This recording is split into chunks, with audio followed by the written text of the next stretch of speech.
예, 오늘의 말씀의 제목은요, 기도하며 사는 삶이라는 제목으로 함께 은혜를 나눠보겠습니다. 어느 권위 있는 연구조사에 의하면 우리의 걱정, 근심 가운데 80%가 일어날 수 없는 쓸데없는 것이고 12%는 자기와 상관없는 일이고 또 오직 8%만이 진정으로 걱정할 만한 것이라고 합니다.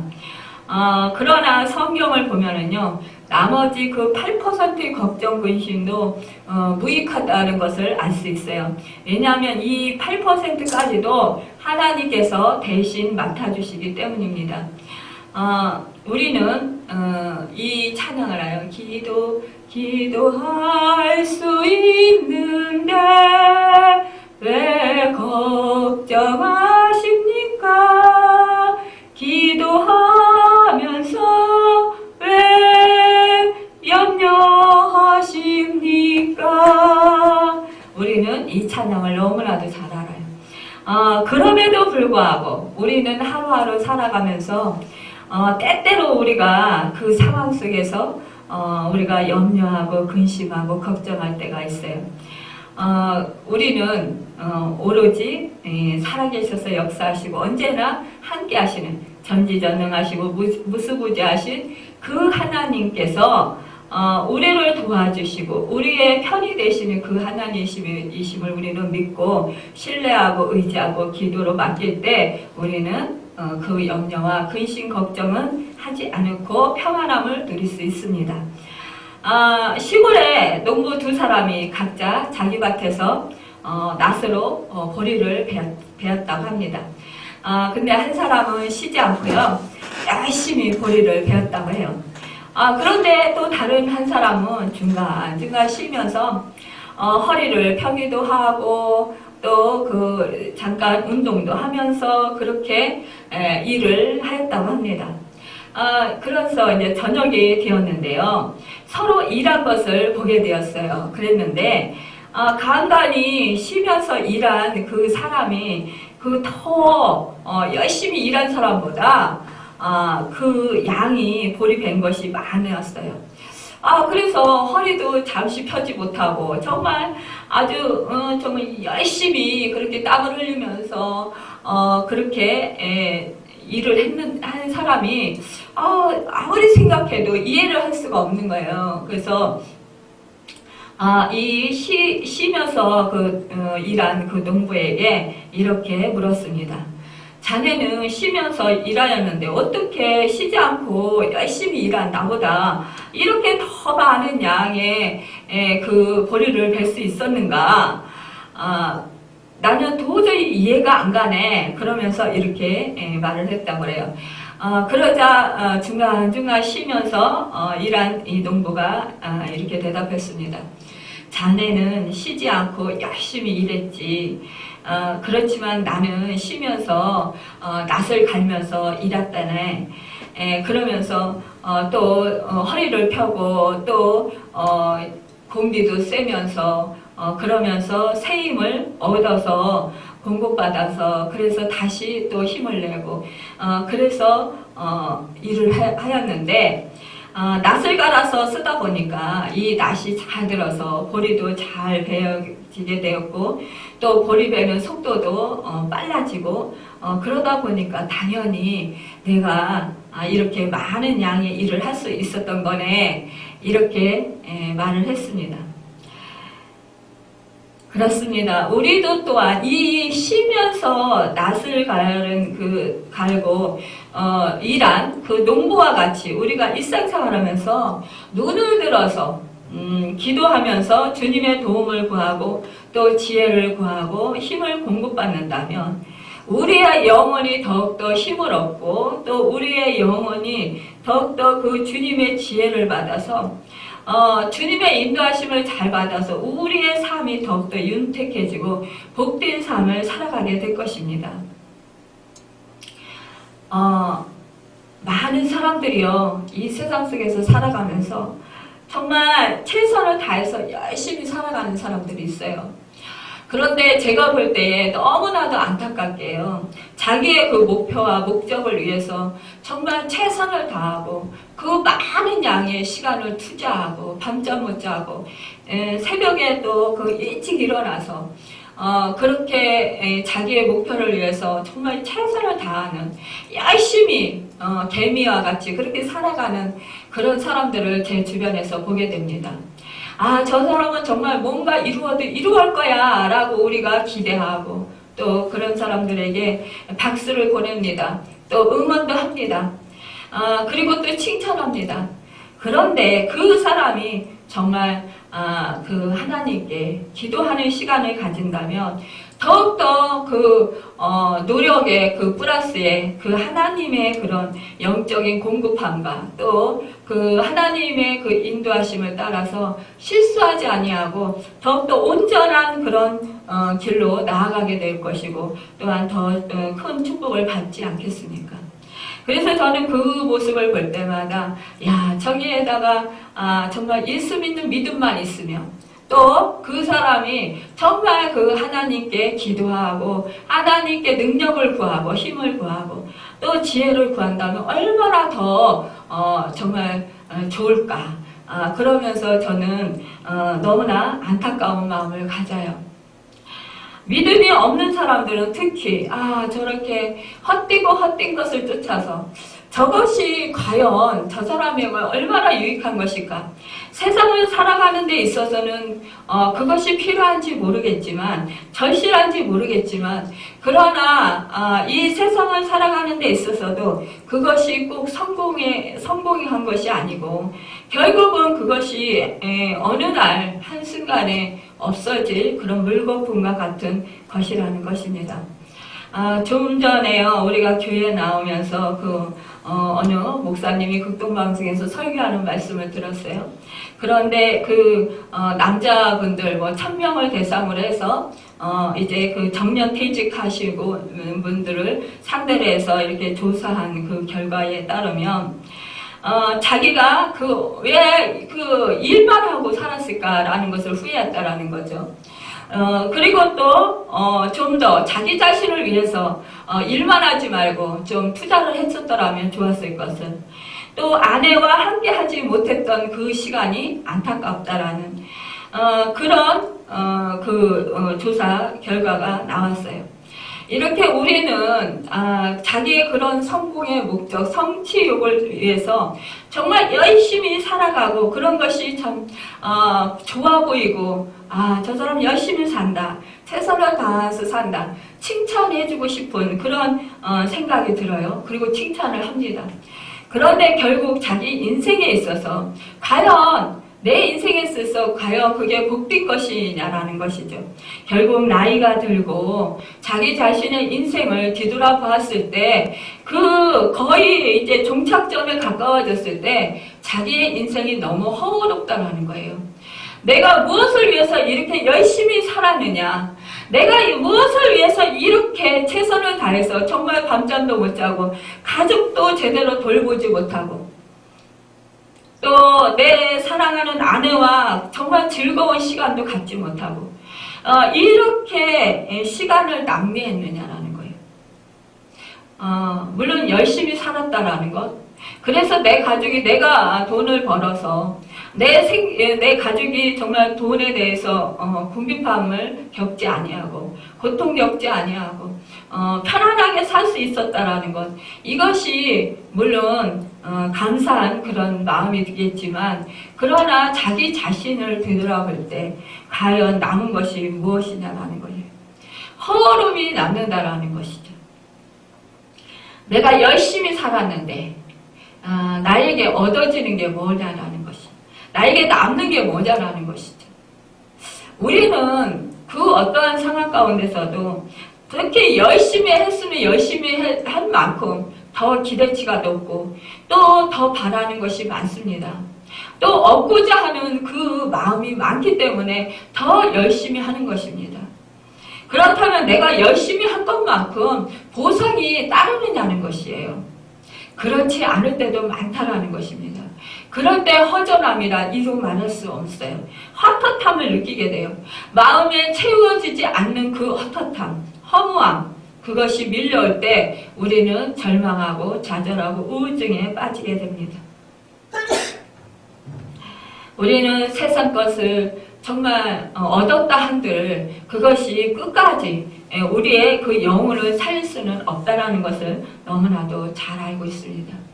영혼을 살리는 것, 우리가 영원히 나라에 가고 또 영원히 정말 복을 누릴 수 있는 것, 그것은 바로 우리 안에 주님과 함께 하시는 것입니다. 그러기 위해서는 우리가 기도해야 된다는 거예요. 하나님과 친밀한 관계를 이루기 위해서 우리는 늘 하나님을 찾고 하나님을 의지하고 얼굴을 구하고 또 그분과 함께 동행할 때 우리는 그분이 주시는 지혜로 힘으로 능력으로 기쁨으로 또 평강을 누리며 살아갈 수 있습니다. 소망 가운데. 루터는요 하루 2시간씩 기도했는데요. 바쁠 때는 3시간씩 기도했다고 합니다. 시간이 없다고 기도하지 아니하고 분주하게 뛰어다니면 몸은 고달픈데 성과가 적어요. 내 노력으로 열심히 사는 것은 좋은 것이지만 그 양반의 힘은 힘대로 들고 금방 지치게 돼요. 우리가 같은 목표를 가지고 살아도요, 주님을 의지하고 순간순간 주님의 도움을 청해서 주님이 주시는 도우심과 지혜로 일할 때와 내 힘만으로 일할 때 천지 차이가 있는 것을 볼 수가 있어요. 저는 그런 것을 너무나 많이 느껴요. 제가 연약하다 보니까 항상 주님에게 의지를 합니다. 우리 이제 소구영신 예배 때 오신 그 장도사님이 그 교통사고로 인해서 장애를 입었잖아요. 그런데 이 온몸이 거의 못 쓰게 됐을 때에도 그 하나님께 지혜를 구할 때 하나님께서 쓸 수 있는 그 동작들을 지혜를 주셔서 그 동작들을 할 때 아주 자연스럽게 그 몸이 부자유스러운 가운데서도 할 수 있었다는 거예요. 그것을 날마다 기록해 놓았다고 합니다. 저도 예전에 몸을 잘 못 쓸 때예요. 이를 닦을 수가 없었어요. 이 손에 힘이 없어서. 그럴 때 어떻게 이 팔이 자꾸 밑으로 떨어지니까 이거를 들고 세수를 해야 되니까 손가락도 펴지지 않으니까요. 이 세수를 물이 자꾸 밖으로 흘러서 세수를 할 수가 없는 거예요. 그래서 하나님 어떻게 하면 세수를 좀 잘할 수 있을까요? 물을 흘리지 않고 그리고 또 그 양치질을 잘할 수 있을까요? 이렇게 기도했을 때 하나님께서 그 예전에 이제 빌라에 살 때에는 세탁기를 그 욕실 안에 두었었어요. 그랬는데 그 세탁기 위에다가 이렇게 팔꿈치를 받치고 그리고 거기서 양치질을 하면 된다라는 그 지혜를 주셨어요. 그래서 그때 그렇게 했을 때 정말 편했습니다. 그 세수할 때도 이 손가락에 펴지지 않아서 그 물이 자꾸 새는데 그것을 이렇게 감게 붙여서 그 세수했을 때 그 물이 떨어지지 않는다라는 그것을 지혜를 주셨어요. 지금도 제가 이렇게 단추 같은 거 이제 예전에는 낄 때요. 단추를 낄 수 없으니까 제가 어떻게 하면 단추를 낄 수 있을까요? 이렇게 주님께 여쭤봤을 때 주님께서 지혜를 주셨는데 화장대가 저희가 조금 높아요. 그러니까 화장대 위에다가 무릎을 꿇고 팔꿈치를 올리고 그렇게 하고 단추를 끼면 된다라는 그 지혜를 주셨어요. 그래서 그 단추를 그렇게 끼웠습니다. 지금도요, 이게 그 머리 헤어 드라이를 한다든지 이럴 때는 제가 항상 그 화장대 앞에서 무릎을 꿇고 그리고선 드라이를 하고 있어요.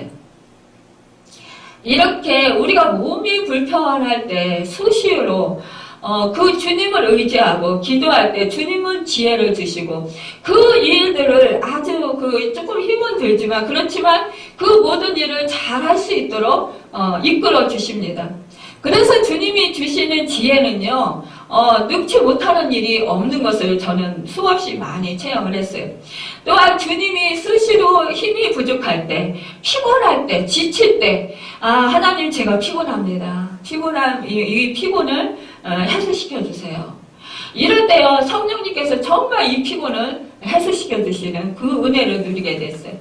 또한 주님, 정말 이렇게 제가 힘이 없어요. 힘이 없어서 제가 설거지를 할 수 없고, 또, 빨래를 넣을 수 없어요. 이럴 때, 저에게 지혜를 주세요. 힘을 주세요. 이렇게 주님을 의지하면, 주님이 영락없이 이렇게 힘을 주셔요.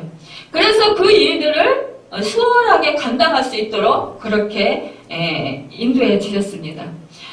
이 전도사님도요, 지금 보니까요, 우리가 등이 가려울 때 이렇게 등을 긁는 그런 그 등걸이라고 해나요?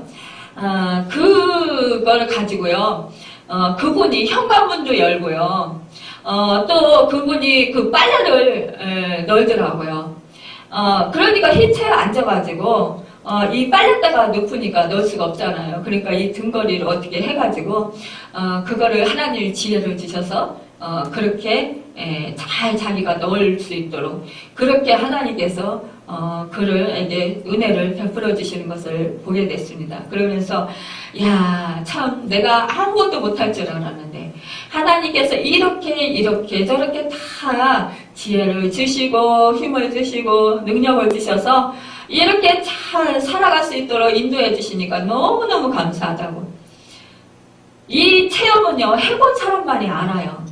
그래서 지금도 우리 하나님께서 저에게 그렇게 인도하시지만 그 전도사님이 살아가는 그 은혜들을 보면서 옛적에 저에게 베풀어 주셨던 그 하나님의 은혜를 다시 생각하고 저도 또한 감사하게 됐습니다.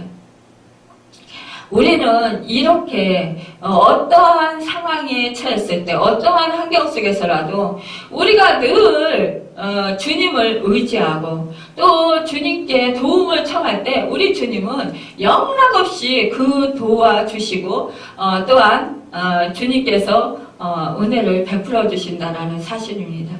그래서 우리는 그 주님이 주시는 힘으로, 주님이 주시는 지혜로, 능력으로 살아갈 때 우리는 더욱더 기쁨을 누리고 또한 하나님께 영광 돌려드리는 그런 복된 삶을 살아가는 그런 축복된 자들이 될 수 있다는 것입니다. 그래서 이 원리를 아는 사람들은요, 하루에 아무리 바쁜 시간이 있지라 할지라도 또 아침 시간이 있지라 할지라도요, 큐티하고 기도하고 하루를 시작하고 매 순간 주님을 철저히 의지하면서 여쭤보고 또 도움을 구하고 또 인도받기를 청합니다. 또한 내 목표, 내 목적을 위해서 일하면서도요, 정말 이것이 주님이 원하시는 것인지, 주님의 뜻에 합당한 것인지 살펴보게 되고요. 또 주님의 뜻에 올바르게 살고자 또 힘씁니다. 또 기도하면서 내 자신을 돌아보고 말씀을 묵상하면서 말씀에 비추어서 내 자신이 정말 바로 올바로 가고 있는 것인지, 살아가고 있는 것인지, 아니면 내 자신이 지금 무엇이 잘못되었는지 깨달으려고 애쓰고, 또 깨달으면 즉시 고치려고, 또 부족한 부분을 또 메꾸려고 애써봅니다. 그러면서 또한 그 사람과의 관계 속에서도 또 말씀에서 어느 것이 나 자신에게서 빗나갔는지 또 깨닫게 해주시라고, 또한 우리가 어떤 사건 속에서도 지금 내가 주님 앞에서 무엇이 부족하고 무엇을 고쳐야 되고 무엇이 잘못되었는지 자꾸 여쭤보고 또 주님을 의지하고 고치려고 애씁니다. 처음에는 우리가 이렇게 애쓸 때예요, 잘 안 돼요. 왜냐하면 우리가 살아온 습관이 있고요, 또 사고방식이 있고, 또한 내 자신이 연약합니다. 그래서 나는 마음으로는 정말 원하고 한순간에 바꿔지길 원해요. 그렇지만 우리가 육신이 연약하고 또 우리가 예전에 살았던 그 사고방식과 습관이 배어 있었기 때문에 또 우리 육신 속에 또한 악한 그런 생각과 마음들이 또한 내재하고 있어요. 그래서 이것을 자꾸 육신의 법이 성령의 법을 자꾸 거스려요. 그러니까 주님 뜻대로 살고자 하는 그 마음은 열정적은 있는데 이게 한순간에 바뀌어지질 않아요. 바꿔졌으면 너무 좋겠는데 그렇지만 이렇게 주님을 의지하고 자꾸만 그 노력을 하고 자꾸 바꾸려고 힘쓸 때 점점 우리도 모르는 사이에 정말 바뀌어지는 내가 달라지는 것을 느끼게 됩니다. 또한 자꾸만 반복해서 같은 일로 인해서 넘어지는 경우가 있어요. 그럴 때 우리는 실망하고 좌절하게 되는데요. 그렇게 넘어진다고 해서 너무 실망하고 좌절할 필요는 없습니다. 왜냐하면 내가 연약하기 때문이에요. 그 연약한 것을 인식하고 내 연약함, 부족함을 주님께 자꾸 내맡기는 것입니다. 그럴 때 주님은 나의 연약한 부분, 나의 그런 그 부족한 부분을 주님이 채워주셔요. 그래서 결국은 붙들어 주셔서 주님 뜻대로, 주님의 말씀대로 살아갈 수 있도록 그렇게 나를 붙들어 주시고 인도해 주셔서 어느 날 보면 내가 변화되지 않은 것 같은데 한순간에 또한 변화되어 있는 내 자신을 발견하게 되고 내 자신도 깜짝 놀라게 되는 그런 은혜들을 누리게 돼요. 여러분, 이것이 바로 내가 할 수 없는 증거예요. 나 자신이지만 나 자신 스스로가 살아갈 수 없는 증거들입니다. 그렇기 때문에 우리는 절대적으로 주님이 필요해요. 그 주님의 피를 따라서 우리가 살아가려면 우리가 주님의 뜻이 무엇인지 알아야 되잖아요. 그러려면 기도하지 아니하고는 그 뜻을 알 수가 없어요. 그래서 우리가 하루를 살아가는 중에 차를 운전하면서 또 집안일을 하면서 길을 걸어가면서 또 일을 하면서 또한 수시로 식사를 하면서 우리가 누구와 만나면서도 속으로 기도할 수 있어요. 또 잠자리에 들기 전에 또 하루를 뒤돌아보면서 또한 그 묵상으로 자기의 기도를 할 수 있습니다.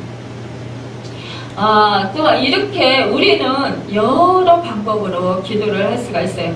수시로 전철 안에서도 버스 안에서도 늘 우리가 주님을 생각하고 기도할 수 있습니다.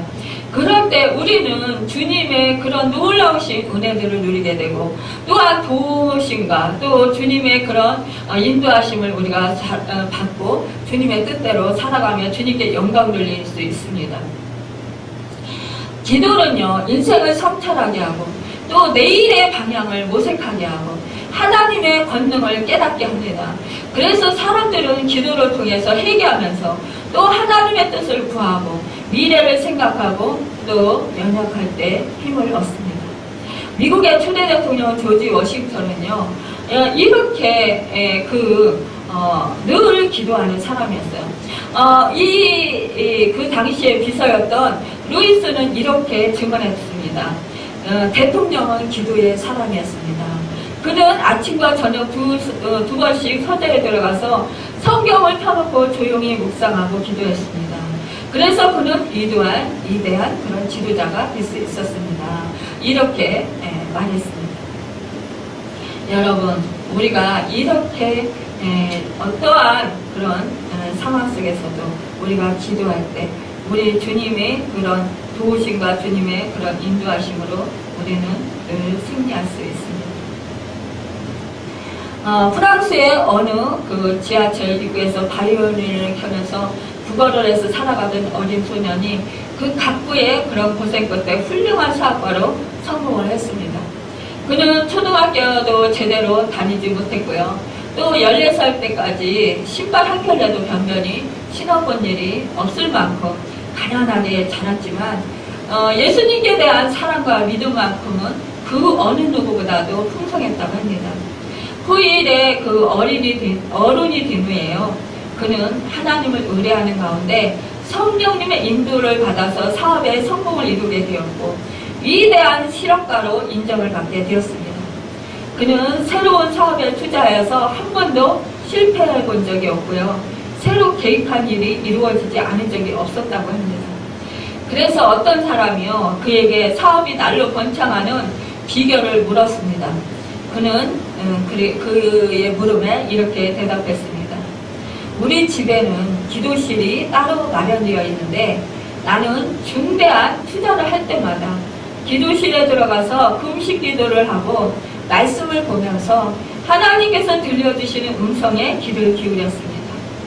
예를 들어서 어떤 사람이 내게 새로운 투자를 제안해 왔을 때 나는 곧장 그것을 가지고 기도실로 들어갑니다. 나는 나의 모든 경험이나 이성을 다 무시하고 하나님께서 인도해 주실 것만을 간절히 기도합니다. 그런데 직감이 좋지 않거나 마음에 평안함이 없고 확신이나 소원이 생기지 않으면 인간적인 생각과 판단으로는 아무리 조건이 좋게 느껴져도 투자를 하지 않습니다. 이런 나를 보고 바보라 하는 이들도 있지만 시간이 얼마쯤 지난 후에는 내가 투자하지 않는 것이 현명했음을 알게 되곤 합니다. 이렇게 나는 언제나 기도하여 성령님의 음성을 듣고 성령의 인도하심을 받았기 때문에 내가 하는 모든 일마다 성공을 했고 실패하지 않았던 것입니다. 여러분, 지난번에요, 정말 놀랍게도 저도 이런 체험이 있었습니다. 지난번에 사진 찍는 기계, 그 기계를 투자하는 그런 일이 있었습니다. 정말 권사님은 개척교회를 돕고 있었고 또 그 교회 사모님도 투자를 했어요. 그래서 이분이 놀라운 그런 축복을 많이 받았습니다. 그래서 저도 그때 투자를 하려고 했었어요. 그런데 웬일인지 기도할 때마다 투자를 처음에는 그것을 했었습니다. 그런데 그 아버지를 통해서 아버지가 꾸게 하셨고 결국 그것을 놓고 제가 기도하게 됐습니다. 기도했을 때 성령님께서 그것을 원치 않는다라는 것을 깨달아 알았어요. 그래서 우리는 그것을 포기했습니다. 그리고 투자를 하지 않았어요. 그런데 몇 달이 지난 후에 그 권사님에게 놀라운 그런 그 축복의 역사가 있었습니다. 외국에까지 그 발이 넓어지고 지경이 넓어졌어요. 외국에까지 알려지게 됐고 미국에서 많은 투자자들이 몰려왔습니다. 그래서 저는 이 사모님과 통화했을 때, 그 권사님이요, 교회에 정말 많은 그 일을 하고, 하나님의 그 선한 사업을 많이 하니까 하나님께서 이 권사님은 축복을 많이 해주셔서, 정말 외국에까지 놀랍게 하나님께서 역사하셔서, 그곳에서 투자자들이 많이 몰려와서, 엄청난 축복을 받고 있습니다. 라고 말을 했어요. 그 말을 듣고 야, 하나님 참 그분들은 그렇게 축복을 많이 주시는데 저는 그보다는 그냥 조금 아쉬웠지만 영적인 그런 더 영적으로 축복을 주시고자 그러시나 보다 이렇게 생각을 하고 그래도 감사하면서 지냈습니다. 그런데요, 시간이 지난 뒤에 지난번에 연말에 그 사모님을 만났어요. 근데 이 사모님이 그 정수기 그 일을 계속 하는 거였어요. 그래서 사모님 이제는 교회 걱정 안 해도 되고 그러는데 분이 교회에 그런 임대료라든지 이런 걸 내주시는데 왜 계속해서 일을 하십니까? 라고 여쭤봤어요. 그랬더니 그 회사에 그 5명의 주주가 있는데 그 가운데 한 명이 이 외국에서 투자자들이 막 몰려와서 돈이 엄청나게 몰려오니까 이 돈에 욕심이 나가지고요. 돈을 가지고 도망간 거예요. 사라진 거예요. 그래가지고 이 회사가 한순간에 풍지박산이 돼가지고 뉴스에도 나오고 막 떠들썩했다고 하더라고요. 그래서 이 사람이 감옥에 갔는데도요. 돈을 어디다가 어떻게 썼는지 밝히지를 않고 돈을 어디다 감춰놨는지 밝히지를 않고 그냥 자기가 감옥에서 살고 나오겠다고 버텨서 결국은 지금 감옥에 가 있다는 거예요. 이래서 그 권사님이 정말 자기가 좀 어려운 사람들도 투자를 해서 좋으니까요. 투자를 해서 돈을 벌라고 그렇게 자기가 책임지겠다고 한 사람들을 어쩔 수 없이 얼마씩이라도 자기가 다른 일을 사업을 해서요. 그렇게 해서 정말 갖고 있는 실적이라는 것이에요. 제가 그러면서 저한테 그러시더라고요. 그 사모님이. 목사님은 하나님께서 이 일을 당하시지 않게 하시기 위해서 하나님께서 사랑하셔서 빼주셨나 봐요. 이렇게 말씀을 하시더라고요. 여러분, 제가 그때 기도하지 않았더라면 저는 그곳이 황금길이라고 생각을 하고 계속해서 투자를 멈추지 않았을 것입니다. 없는 돈에 계속해서 투자를 했더라면 만약에 우리가 중간에 그 사모님은 그래도 본전은 뺐어요. 근데 저는 나중에 늦게 투자를 하게 됐으니까 몇 달 받지 못하고 결국 한 반은 손해났을 것입니다. 이렇게 하나님께서는 이렇게 지나고 나니까 결국 하나님께서 하나님 뜻대로 정말 그 인도하심을 받아서 그 말씀대로 행하니까요. 결국 이렇게 하나님께서 불행한 것에서 건져주시고 또 지켜주시는구나. 제가 목사로서 그 일을 당했더라면 얼마나 수치스러웠겠어요. 여러분 앞에 얼마나 부끄러웠겠어요. 근데 하나님은 저를 생각하셔서 저를 보호해 주셨어요. 그래서 여러분 앞에서 떳떳하게 이렇게 정말 목회할 수 있도록 이렇게 인도해 주셔서 얼마나 감사한지 몰라요. 여러분, 우리가 볼 때, 눈으로 볼 때 성공적인 것 같고 정말 그 길이 황금길인 것 같고 그 길이 축복의 길인 것 같고 그 길이 승리의 길인 것 같지만 그러나 주님 안에 주님의 뜻을 모른다면 결국은 기도하지 않는다면 그곳은 실패의 길이고 그곳은 수치의 길이고 그곳은 절망의 길이고 멸망의 길이라는 것입니다. 여러분, 정말 이렇게 우리가 주님 안에서 기도하면서 올 한해 또 사셔서 정말 주님의 올바르신 그런 인도함을 받고 또 세임을 공급받고 지혜를 받아서 주님 은혜 가운데 올 한해 정말 축복받는 행복한 여러분과 제가 되기를 예수님의 이름으로 축원합니다. 기도하겠습니다. 할렐루야.